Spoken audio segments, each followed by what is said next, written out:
자, 계속해서 공간 디자인 아이디어 도출에 대해서 살펴보겠습니다.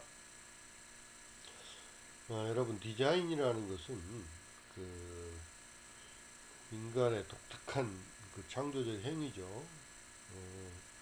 그 디자인은 어떤 이미지나 계획이 먼저 선행이 되고 그것을 이제 실현하는 것이 바로 디자인, 뭐 설계, 뭐 이렇게 말을 할 수가 있겠습니다. 모든 그 가공물들은 디자인 작업이 있지 않고서는 제작을 할 수가 없습니다. 그러니까 집도 마찬가지로 설계를 먼저 하고 나서 집을 짓는 것이 훨씬 경제적일 뿐더러 비용을 절감할 수 있고 또 집을 제대로 지을 수가 있어요. 디자인을 하지 않은 상태에서는 많은 시행착오를 겪을 수밖에 없습니다. 관광 공간 계획에 관한 그 디자인, 그 디자인은 어떤 수동적인 역할을 할 수도 있습니다. 그럴 경우에는 그 프로젝트에 대한 여러 데이터들을 모은 후에 그것을 개념식으로 이렇게 떠오르게 하는 방법을 택하기도 합니다. 이제 반대로 디자이너가 의식적으로 여러 가지 기법을 사용해서 적극적이고 능동적인 그 개념을 세우려고 하기도 합니다. 그러니까 먼저 얘기했던 수동적인 그런 형태의 디자이너는 개념이 나타나 주도록 해준다는 그런 개념 철학을 가지고 있고요. 그 다음에 능동적인 그런 디자이너는 개념이 나타나게 만든다는 것이다. 그런 그 철학을 가지고 있습니다. 따라서 이제 플래너, 계획가는 그 자신의 아이디어를 발전시킬 때 보통 능동적 개념 형성 방식과 또는 수동적 개념 형성 방식을 두 가지를 이제 결합해서 사용을 합니다. 이 두 가지의 비율은 그 디자이너의 개성에 따라서 어느 것이 더 편리하고 어떤 것이 더 좋은 디자인을 만들 수 있을까에 따라서 결정이 되기도 합니다. 자, 그러면은 이제 디자인 문제 해결과 아이디어 도출 기법을 살펴보도록 하겠습니다. 디자인 그 문제는 여러 가지 문제가 있을 수가 있어요.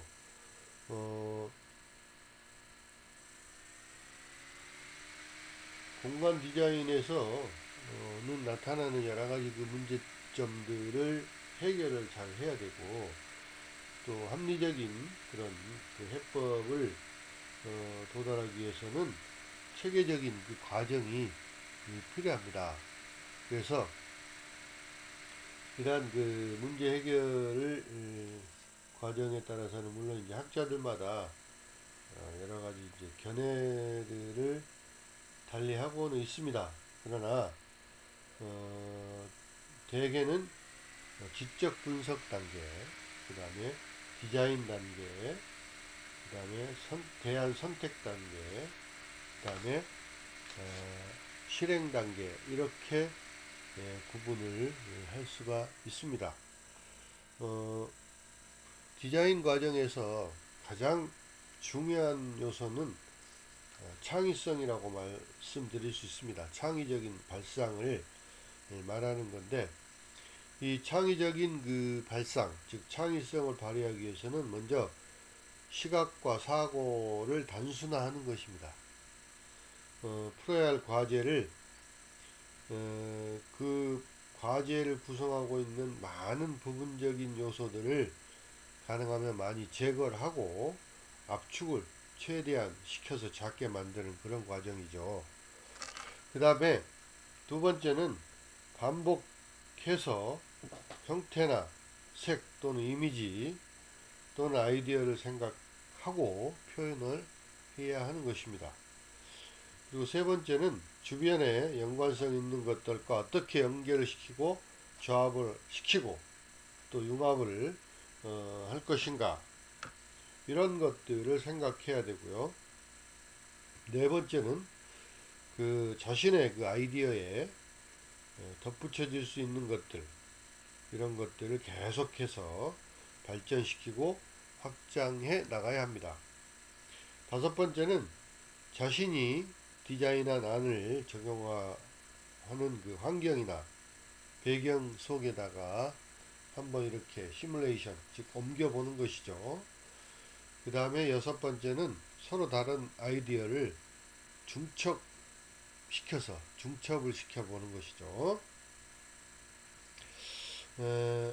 그래서 이제 창의적인 아이디어를 도출하기 위한 그 활용되는 아이디어 발상법은 몇 가지가 있습니다. 첫 번째는 이제 체크리스트법이 있어요. 이 체크리스트법은 어떤 기준을 세워놓고 거기에 따라서 생각을 해보는 것이죠. 그러니까 이제 뭐 체크리스트는 무엇을 생각할 때 무엇을 중요한 포인트로 미리 정해놓고 순서대로 체크해 나가는 것입니다. 우리가 보통 많이 이제 체크리스트 같은 것들은 우리가 어떤 일을 할 때 작성해서 체크해 가면서 하는 그런 방법이 되겠죠. 그 다음에 두 번째는 브레인스토밍법이 있습니다. 이 브레인스토밍은 여러 사람들이 모여서 어떤 문제에 대해서 아이디어를 공동으로 내어놓은 그런 어떤 회의체, 그런 집단 사고방식을 브레인스토밍이라고 합니다.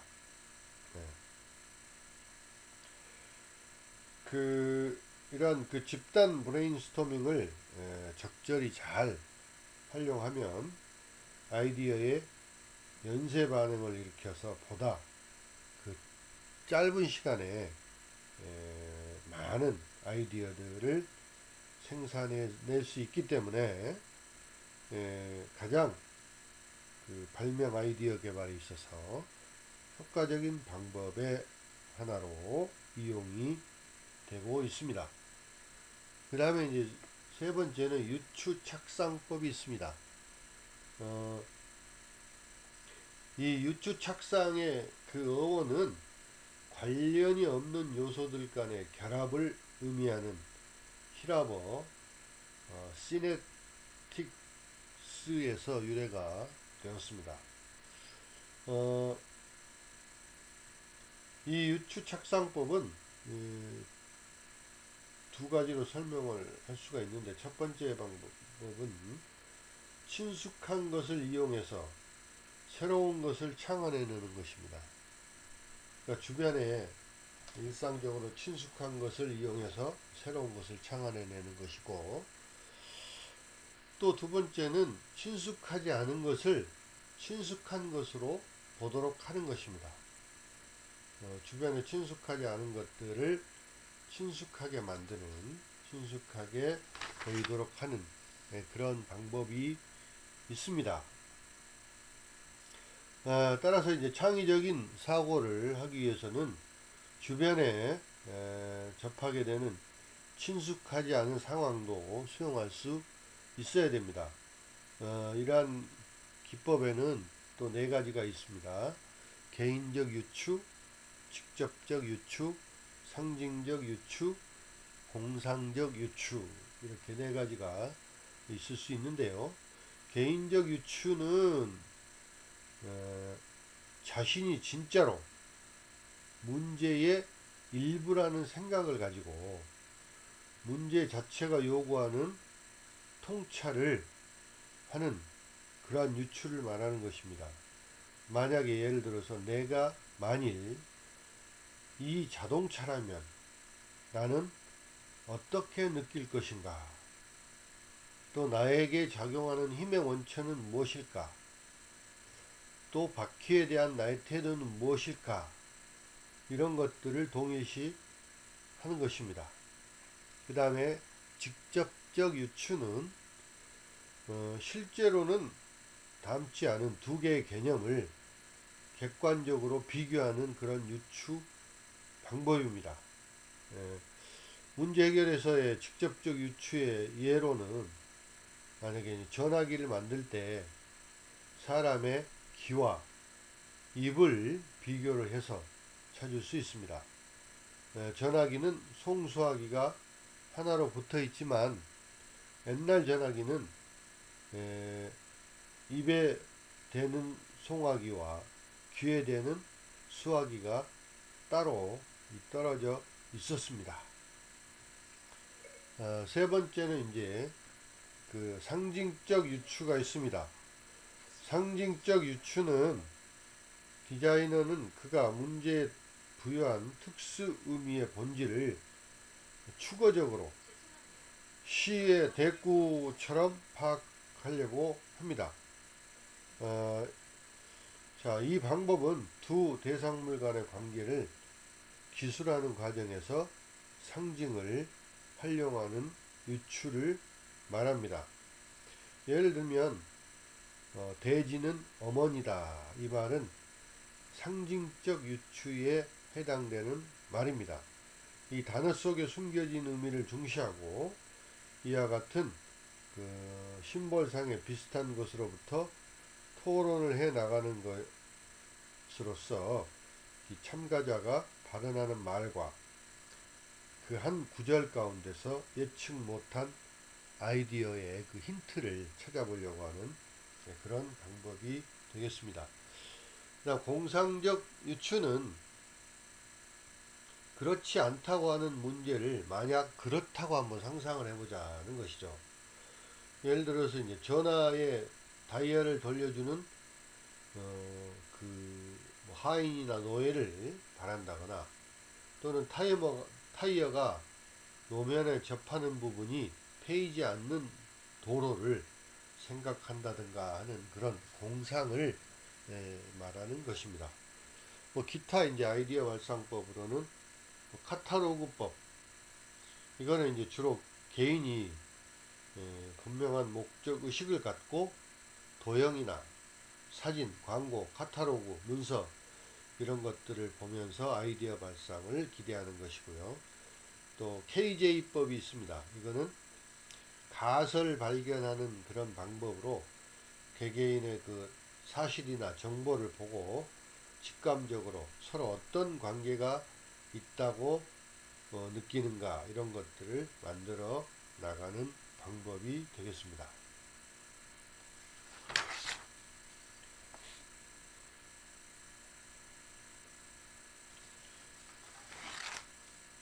그 다음에 인간 행태와 공간 계획에 대해서 알아보겠습니다. 자, 인간 행태는 뭐죠? 심리학에서 이제 행태는 생활체가 행하는 신체적 또는 정신적 활동의 모든 총칭을 행태, behavior라고 말합니다. 그러니까 행동, 행위, 뭐 그런 의미가 되겠죠. 따라서 이제 이 behavior, 행위라는 말의 넓은 의미는 인간의 모든 동작,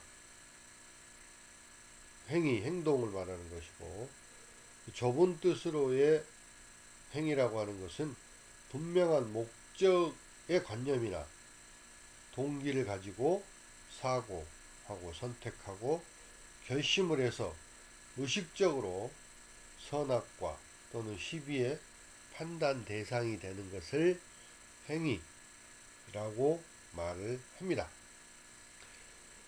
자, 그러면 인간 행태의 유형에는 문화적 환경 형태와 사회적 환경 형태 또는 감각적 환경 형태 뭐 이렇게 이제 또 척도와 인간 행태 이렇게 나눠볼 수가 있는데 문화적 환경 형태는 인간의 행태를 연구하는 데 있어서 문화적인 요인을 고려하는 것을 말합니다. 그 다음에 사회적 환경 행태는 인간의 그 사회적 환경과 문화적 환경은 밀접한 관계가 있습니다. 따라서 일정한 그 사회 구성의 그 특성은 문화적 배경의 영향을 많이 받게 된다는 것입니다. 그래서 사회적 그 공간적 행태라 하는 것은 개인 간이나 또는 어떤 그룹 간에 유지되는 공간 규모를 말하는 것으로 개인적 공간 또는 영역성 또는 혼잡 등이 이러한 개념에 해당이 됩니다. 다음 감각적 환경 행태가 있는데요. 인간이 일정한 환경 내에서 쾌적하게 느끼는 그 정도는 그 우리의 오감을 통해서 직접적으로 감지하게 되는 것이죠. 따라서 그 이러한 그 여러 가지 그 뭐 일정한 어떤 장소의 소음이나 추위, 열, 뭐 대기 오염, 바람, 조명, 색채 이러한 그 여러 가지 요소들이 변함에 따라서 인간의 그 심리적인 상태와 행동의 변화가 나타난다는 그런 의미가 되겠습니다. 그 다음에 이제 척도와 인간 행태는 서로 다른 공간이나 그 서로 다른 사물 간의 규모는 서로 다른 인간 행태를 유발시킨다라는 그런 의미입니다.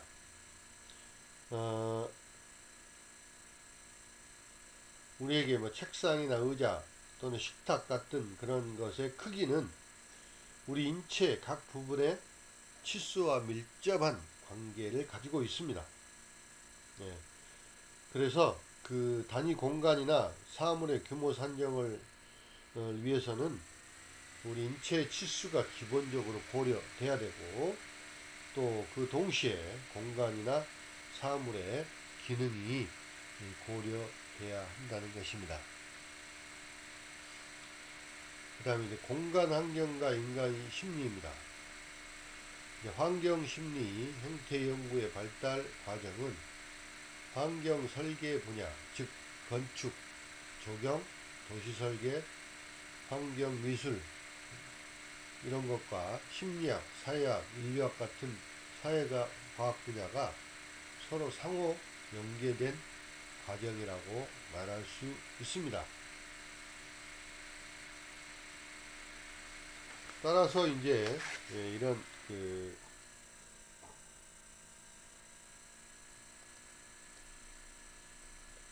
환경 심리 행태 연구들의 그 학문적인 그 바탕은 심리학에 기본적으로 바탕을 두고 있고 환경 심리학과 사회학, 인류학, 지리학, 그다음 환경 설계 및 계획의 이런 세 가지로 구분이 되고 있는 것입니다.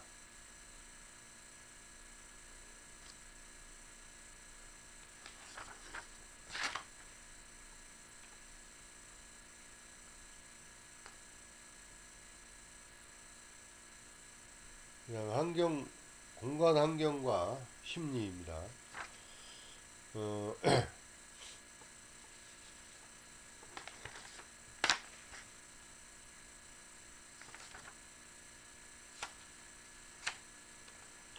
1980년대부터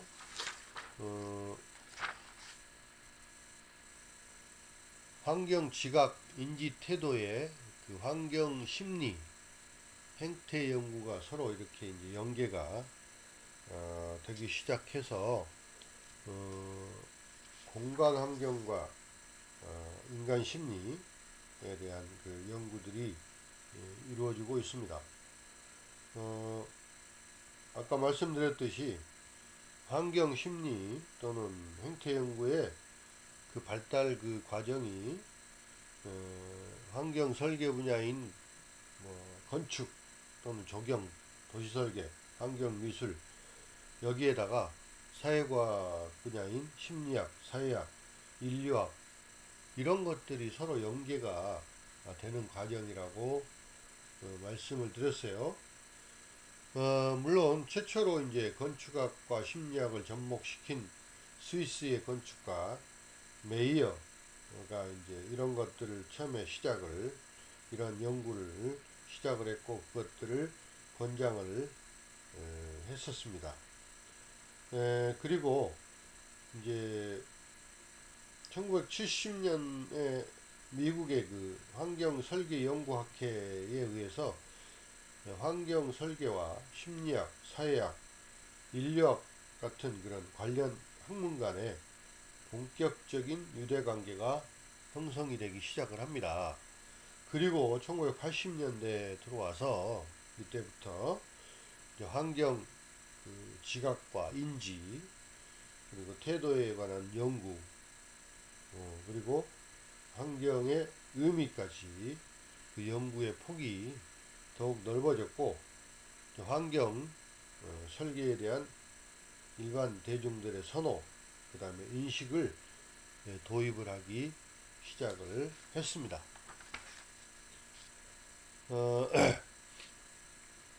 공간환경 심리의 궁극적인 그 목적은 쾌적한 인간 환경을 조성하는 데 있습니다.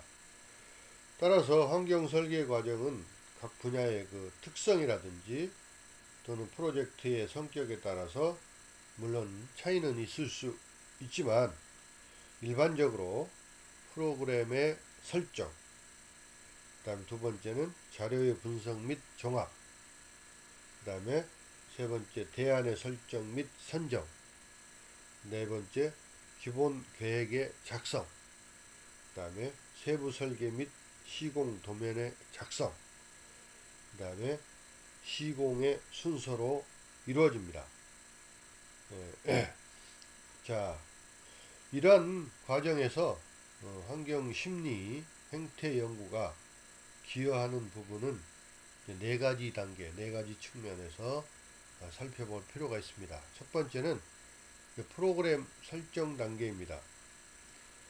이것은 이제 이용자들의 특성이나 행위 유형 또 이에 따르는 공간 규모와 공간 상호 간의 관계성에 관한 보다 과학적인 자료를 이 프로그램 설정 단계에서 제공을 하고요. 두 번째는 최적의 대안 설정 단계입니다.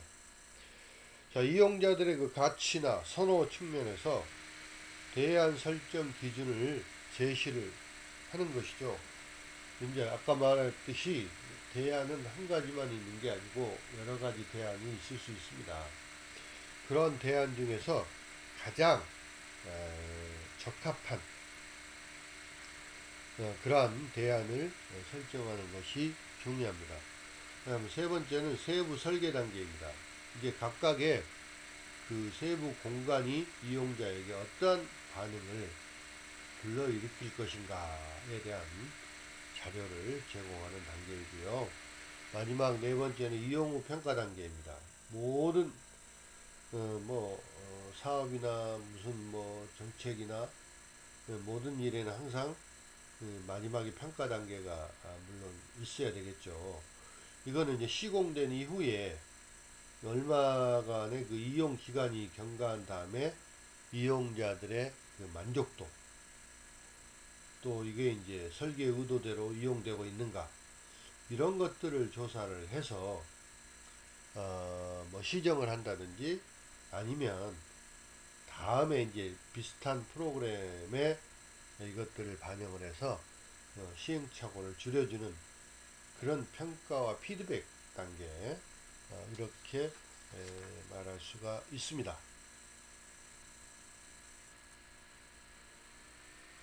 그 다음에 이제 행동과 인공환경 및 장래 환경 간의 상호작용을 연구하는 학문이 인간 심리학입니다. 환경 심리학이라고도 말하는데요. 이 행동, 비헤이버, 인간 행동과 그 다음에 환경, 그 다음에 자연 환경 간의 상호관계를 연구하는 분야가 바로 환경심리학이라고 말할 수 있겠습니다. 자, 환경심리학의 특성을 보면 환경심리학과 다른 그 심리학과 구별해주는 그런 것은 환경심리학을 연구할 때 취하고 있는 시각 때문에 다르게 나타나는 것입니다. 환경심리학의 특징은 첫 번째, 환경과 행동 관계를 한 단위로 보고 연구한다는 것입니다. 연속성을 연구하는 것이죠. 예를 들어서 경관이라든지 인간 간의 관계에 있어서 인간의 경관에 대한 시각은 형태적 배열이나 또는 복잡성, 또 신기함, 이런 물리적 특성과 또 인간의 경험이나 경관을 구조할 수 있는 능력, 청각, 후각, 이런 감각기관 간의 그 연합, 또는 개인의 성격 간의 그런 연합, 연결성, 연속성, 이런 것들을 포함하는 연구라고 말할 수 있겠습니다. 두 번째, 환경심리학은 이론과 응용 분야의 그 목적을 동시에 해결하고자, 즉 달성하고자 하는 그런 학문입니다. 문제 해결책을 제시하는 이론 연구뿐만 아니라 또한 실제적인 문제를 연구하는 응용학문의 시각에서 전개되는 그러한 특성을 가지고 있습니다. 그 다음에 세 번째는 환경심리학은 전체 환경과 인간 간의 상호작용 관계에 대한 규명을 하려고 노력을 하기 때문에 조경이나 또는 건축, 계획 이런 것들처럼 다양한 관련 분야의 그 도움, 즉 조력을 받는 그런 학제적 성격을 띠고 있습니다. 결국은 이제 그 환경 심리학의 특성은 환경 행태의 관련성을 각각의 그 구성 요소보다는 종합된 하나의 단위로 연구하는 것입니다. 이러한 상호작용과 현실적인 문제 해결을 위한 것을 연구한다는 것이 바로 이제 환경 심리학이라고 말할 수 있습니다.